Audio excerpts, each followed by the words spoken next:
Baik, jumpa kembali di channel kami. Di video part 7 ini kita membahas contoh soal untuk ujian Panitia Pemungutan Suara atau PPS untuk Pilkada 2024. Jika teman-teman berminat terhadap 25 file paket soal ujian PPS atau Panitia Pemungutan Suara, langsung saja menghubungi nomor WhatsApp atau Instagram yang tercantum di bawah. Langsung saja kita ke soal nomor 1.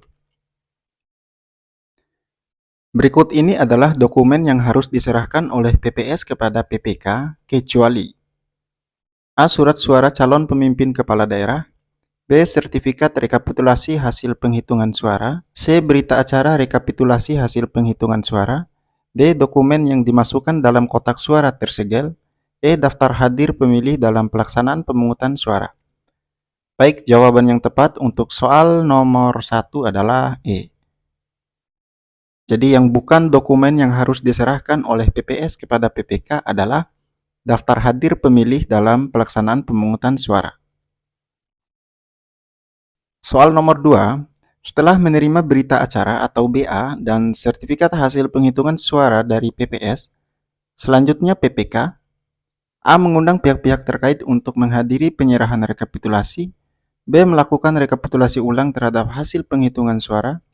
C. Membuat berita acara penerimaan dan melakukan rekapitulasi jumlah suara. D. Mengoreksi hasil penghitungan dari KPU Kabupaten Kota. E. Membuat perencanaan strategis hitung cepat. Baik, jawaban yang tepat untuk soal nomor 2 adalah C. Bahwa setelah menerima berita acara dan sertifikat hasil penghitungan suara dari PPS, selanjutnya PPK membuat berita acara penerimaan dan melakukan rekapitulasi jumlah suara. Soal nomor 3, berita acara atau BA dan sertifikat hasil rekapitulasi pada tingkat kecamatan ditandatangani oleh A. Seluruh anggota PPK, Panwascam serta saksi yang hadir. B. Seluruh anggota PPS, PPK serta saksi yang hadir. C. Ketua PPK, Ketua Panwascam serta saksi yang hadir. D. Seluruh anggota PPK dan saksi yang hadir. E. Keseluruhan saksi yang hadir. Baik, jawaban yang tepat untuk soal nomor 3 adalah D. Bahwa berita acara atau BA dan sertifikat hasil rekapitulasi pada tingkat kecamatan ditandatangani oleh seluruh anggota PPK dan saksi yang hadir. Soal nomor 4, syarat calon kepala daerah dan calon wakil kepala daerah yang tidak memiliki konflik dengan petahana diatur dalam Undang-Undang A. Undang-Undang Nomor 1 Tahun 2015. B. Undang-Undang Nomor 32 Tahun 2014. C. Undang-Undang Nomor 10 Tahun 2016. D. Undang-Undang Nomor 8 Tahun 2015. E. Undang-Undang Nomor 2 Tahun 2012. Baik, jawaban yang tepat untuk soal nomor 4 adalah C. Bahwa syarat calon kepala daerah dan calon wakil kepala daerah yang tidak memiliki konflik dengan petahana diatur dalam Undang-Undang Nomor 10 Tahun 2016. Soal nomor 5, penggunaan surat suara cadangan wajib dibuatkan berita acara dan ditandatangani oleh A. Ketua KPPS. B. Ketua KPPS dan pengawas TPS. C. Ketua KPPS dan seluruh anggota KPPS. D. Ketua KPPS dan paling sedikit 2 anggota KPPS. E. Ketua KPPS dan saksi calon yang hadir dan bersedia menandatangani. Jawaban yang tepat untuk soal nomor 5 adalah D. Bahwa penggunaan surat suara cadangan wajib dibuatkan berita acara yang ditandatangani oleh Ketua KPPS dan paling sedikit 2 anggota KPPS. Soal nomor 6, KPPS wajib menyerahkan kotak suara tersegel yang berisi surat suara, berita acara pemungutan suara, serta sertifikat hasil penghitungan perolehan suara kepada PPS dalam waktu A. 1 hari pada hari yang sama dengan pemungutan suara. B. 2 hari setelah pemungutan suara. C. 3 hari setelah pemungutan suara. D. 4 hari setelah pemungutan suara. E. 5 hari setelah pemungutan suara. Baik, jawaban yang tepat untuk soal nomor 6 adalah A. 1 hari pada hari yang sama dengan hari pemungutan suara.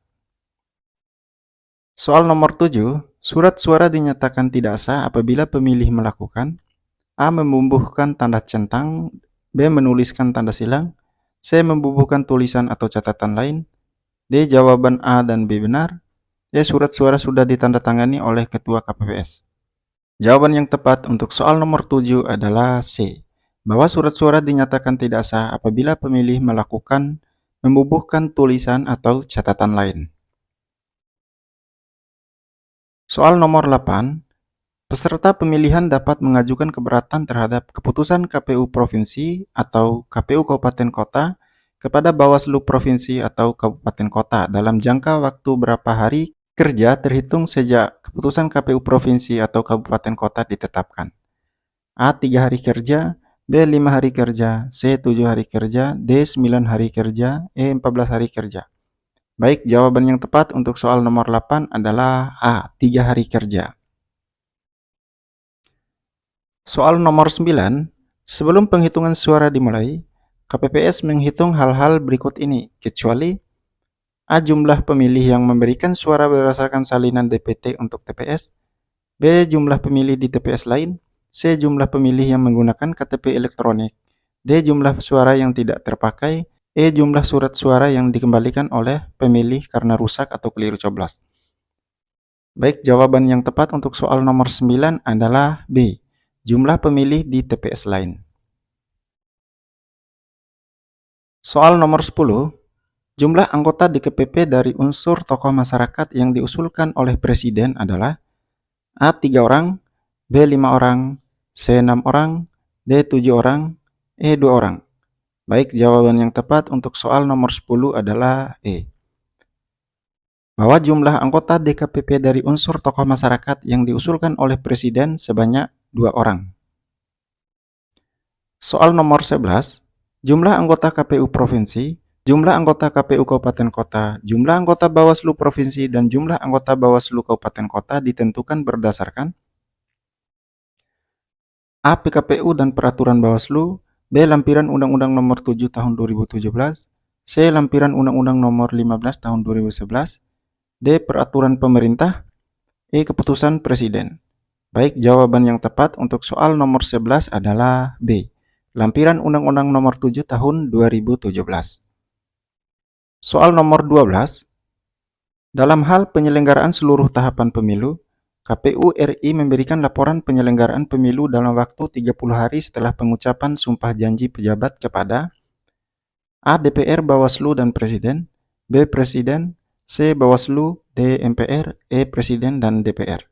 Baik, jawaban yang tepat untuk soal nomor 12 adalah E. Presiden dan Dewan Perwakilan Rakyat. Soal nomor 13, menurut Undang-Undang Dasar 1945, Gubernur, Wali Kota, dan Bupati dipilih secara A. Langsung oleh rakyat, B. Langsung oleh Dewan Perwakilan Rakyat Daerah, C. Penetapan Presiden, D. Demokratis, E. Demokratis yang diatur oleh tata tertib DPRD. Baik, jawaban yang tepat untuk soal nomor 13 adalah D. Dipilih secara demokratis. Soal nomor 14, perilaku penyelenggara pemilu yang tidak menerima pemberian dalam bentuk apapun peserta pemilu, calon peserta pemilu, perusahaan atau individu yang dapat menimbulkan keuntungan dari keputusan lembaga penyelenggara pemilu, merupakan pelaksanaan dari prinsip A. Adil, B. Tertib, C. Mandiri, D. Jujur, E. Profesional. Baik, jawaban yang tepat untuk soal nomor 14 adalah D. Merupakan prinsip jujur. Soal nomor 15, tugas, wewenang, dan kewajiban PPS meliputi di bawah ini, kecuali A. Membantu KPU, KPU Provinsi, KPU Kabupaten Kota, dan PPK dalam melakukan pemuktahiran data pemilih, daftar pemilih sementara, daftar pemilih hasil perbaikan, dan daftar pemilih tetap. B. Membentuk KPPS, C. Mengangkat petugas pemuktahiran data pemilih, D. Mengumumkan daftar pemilih, E. Menyampaikan daftar pemilih kepada Bawaslu Kabupaten Kota. Baik, jawaban yang tepat untuk soal nomor 15 adalah E. Kecuali menyampaikan daftar pemilih kepada Bawaslu Kabupaten Kota. Soal nomor 16, panitia pemungutan suara atau PPS dibentuk oleh ... untuk melaksanakan pemilu di tingkat desa kelurahan. A. KPU, B. PPK, C. Bawaslu Kabupaten Kota, D. KPU Kabupaten Kota, E. Bupati atau Wali Kota. Baik, jawaban yang tepat untuk soal nomor 16 adalah D. Bahwa panitia pemungutan suara dibentuk oleh KPU Kabupaten Kota. Soal nomor 17, Pemuktahiran dan penyusunan data pemilih dimulai dengan sinkronisasi beberapa data pemilih, di antaranya A. Daftar pemilih tetap pemilihan dan daftar pemilih sementara, B. Daftar pemilih sementara dan daftar penduduk potensial pemilih pemilihan, C. Daftar pemilih tetap pemilu terakhir dan daftar penduduk potensial pemilih pemilihan, D. Daftar pemilih berkelanjutan dan daftar penduduk potensial pemilih pemilihan, E. Daftar pemilih hasil perbaikan. Baik, jawaban yang tepat untuk soal nomor 17 adalah C. Daftar pemilih tetap atau DPT pemilu terakhir dan daftar penduduk potensial pemilih pemilihan atau DP4. Soal nomor 18, penetapan jumlah anggota KPU Provinsi dan KPU Kabupaten Kota didasarkan pada A. Jumlah penduduk, luas wilayah, dan jumlah wilayah administratif pemerintahan, B. Ibu kota daerah, luas wilayah, dan tingkat kerawanan pemilu, B. Jumlah penduduk, partisipasi masyarakat, dan jumlah wilayah administratif pemerintahan, D. Jumlah penduduk, luas wilayah, dan jumlah anggota DPR, E. Jumlah penduduk, luas wilayah, dan jumlah partai politik. Jawaban yang tepat untuk soal nomor 18 adalah A. Jumlah penduduk, luas wilayah, dan jumlah wilayah administratif pemerintahan. Soal nomor 19. Pada masa pemilu Orde Baru, penyelenggara pemilu disebut A. Lembaga Panitia Umum, B. Lembaga Pemilihan Umum, C. Panitia Pemilihan Umum, D. Panitia Pemilihan Indonesia, E. Petugas Pemilihan Umum. Jawaban yang tepat untuk soal nomor 19 adalah B. Lembaga Pemilihan Umum. Soal nomor 20. Tugas pemuktahiran daftar pemilih dilakukan oleh KPU dengan mendasari data A. DP4, B. Kependudukan, C. Mendagri, D. DPT Pilkada terakhir, E. Catatan sipil. Jawaban yang tepat untuk soal nomor 20 adalah A. Jadi tugas pemuktahiran data pemilih dilakukan oleh KPU dengan mendasari data DP4. Soal nomor 21. Hak penyandang disabilitas untuk memilih dipilih dan sebagai penyelenggara pemilu diatur dalam Undang-Undang Nomor 7 Tahun 2017 pada pasal berapa? A. Pasal 3, B. Pasal 2, C. Pasal 5, D. Pasal 4, E. Pasal 6. Jawaban yang tepat untuk soal nomor 21 adalah C. Bahwa hak penyandang disabilitas untuk memilih, dipilih, dan sebagai penyelenggara pemilu diatur dalam Undang-Undang Nomor 7 Tahun 2017 pada pasal kelima. Soal nomor 22. Berikut adalah perlengkapan pemungutan suara sebagaimana ketentuan pasal 341 Undang-Undang Nomor 7 Tahun 2017 kecuali A. Tinta, B. Bilik pemungutan suara, C. Segel, D. Kotak suara, E. Paku untuk mencoblos pilihan. Jawaban yang tepat untuk soal nomor 22 adalah E. Bahwa perlengkapan pemungutan suara sebagaimana ketentuan pasal 341 Undang-Undang Nomor 7 Tahun 2017 kecuali paku untuk mencoblos pilihan. Sekian pembahasan soal kita pada kesempatan ini. Semoga video part 7 yang kami bahas pada kesempatan ini menambah wawasan teman-teman dan dapat dijadikan acuan untuk belajar dalam menghadapi tes PPS atau Panitia Pemungutan Suara pada pelaksanaan Pilkada Serentak 2024. Thanks for watching. Billahi taufiq wal hidayah. Wassalamualaikum warahmatullahi wabarakatuh.